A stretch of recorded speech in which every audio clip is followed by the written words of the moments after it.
Oh, ladies and gentlemen, back once again on a bitter fucking cold Sunday for episode 68 of the Sorrow Eternal podcast.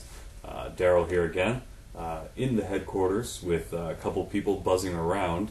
Got a lot of things going on. Hoping to have some news for you guys on a bunch of fronts in the near future. But there were a couple things that I wanted to throw out here. First of all, some reviews for the week. Had 3 again this week of my own, and a little bit of a mixed result. We'll start with the interesting one here, is the band Entities. And I had high hopes for this EP. I had read a lot of stuff online about the EP, which is called Aether. And I was a little disappointed, but I'll break it down a little more than that. This is I'll just call them a gent band. I really fucking hate that word, but whatever, it is what it is. But they took the standard gent formula, and everything I was reading was that they infused this ridiculous amount of like electronic, atmospheric stuff in the background, which I thought was really interesting, for that style. And while they did do that, I think the biggest disappointment was that they kind of covered it up. There was a little bit in the beginning, and you could kind of hear it sporadically through the middle and end, but the ridiculous, like, grunting, screaming vocals really just covered up everything. And I think that was really unfortunate. But the positive end of that is they do have 2 versions of the album. One of them is the full one with vocals, and one is just instrumental. So if the idea of electronic-tinged gent is something that kind of strikes you as interesting and you think you'd like it, just grab the instrumental version. Definitely worth a listen on that front. So that was the first one of the week, which, all in all, the album was actually okay. The second one for the week was much, much better. It's a band from Moscow called City of the Lost. They kind of fall somewhere in between the post-rock and post-metal genres. 8 tracks on the album, which is called At the Edge. And I think that's a really fitting title, because for the most part the album really does have you at the edge. You're waiting for these explosions to happen, and sometimes they come, sometimes they don't. And I really give them a lot of credit, because it was some really good, straightforward post-rock, post-metal. Not a lot of flashy stuff on there, just really solid instrumentals. But the one thing on the album that I think deserves a lot of attention is the drumming. I thought the drumming was absolutely fucking fantastic. And I really think that alone made the album worth listening to, for me at least. So definitely give that one a listen to. City of the Lost, At the Edge. Really, really good stuff. And then the last album for the week was a new black metal band, which is on Three Rooks Records, who we've dealt with in the past. The name of the band is Miseria, Visage. The name of the EP is Vanish into Dark. Now, this is a one-man band. The gentleman goes by the name Theta. And this is a really interesting EP in the same way that the Morad and People or Mechanism split was interesting, that it's a very different take on standard black metal. There's a lot of, standard black metal type stuff in it. The really raw mix on the vocals especially, but there's a lot of really avant symphonic touches in there that I think make this really, really interesting.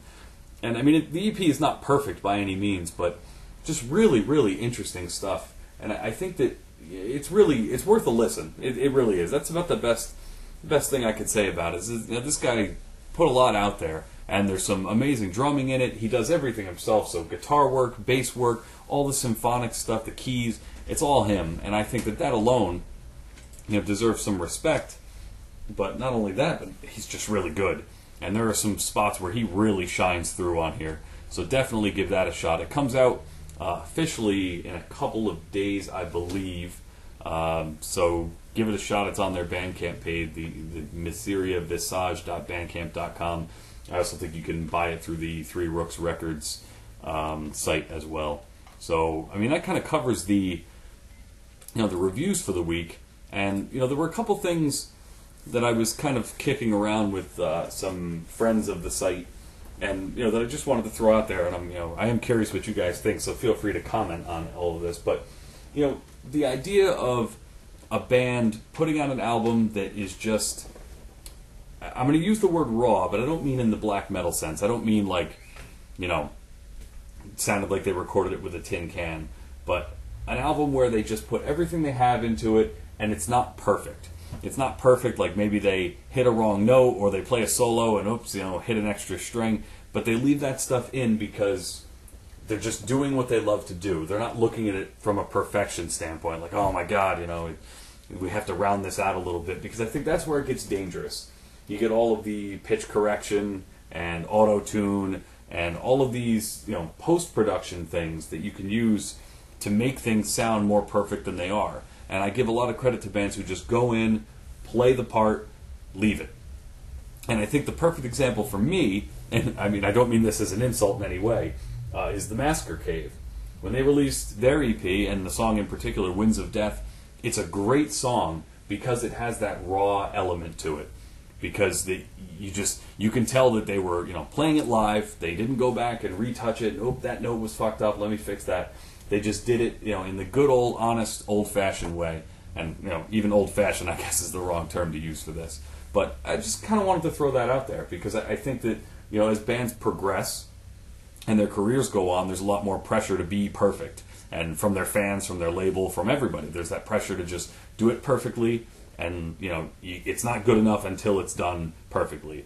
So I'm curious, when a band like, let's say, I don't know, Camelot goes into the studio, when something's a little bit off, they fix it. I'm sure they don't look at it in that way, or hey, it kind of has that gritty feel to it, or it sounds new or anything. It's just they mess up, they have to fix it, because I'm sure their label is not going to let them release something that's not perfect. I mean, Steamhammer is not going to be like, oh, you guys messed up that solo a little bit, don't worry about it. But I think that that's the appeal for me of a lot of new bands, is that they still have that honesty in their music, because it's not a magician with anything up his sleeve, it's just honest music. So I just wanted to throw that out there. Curious what you guys have to think about it. Those of you who listen who are in bands, whether it's the guys in Blizzard at Sea or Dan Klein or anybody, I'm just kind of curious how you guys feel about that, and how hard you work to try and make it perfect, and how much you'll accept of that raw sound. Throwing that out there for you. So that's about it for this week. Make sure you check out the sampler, still available on our Bandcamp page. We are down to the last quantities of that, so make sure you grab a copy while you can. I think it's $6 plus shipping for the physical copy, or $5 for the digital copy. And if you use the code GRUNDLE, GRUNDLE, at checkout, you get half off the physical CD, so it would be $3 plus shipping. And I will hand send them, and I will hand write you a little note thanking you for doing so. So make sure you get on that. In the meantime, guys, a lot of good stuff coming, a lot of big reviews coming, and I'm looking forward to putting them all out to you. Some great albums coming in the next couple weeks that are really going to change the way you listen to music. So thank you guys for listening, and I will see you next week.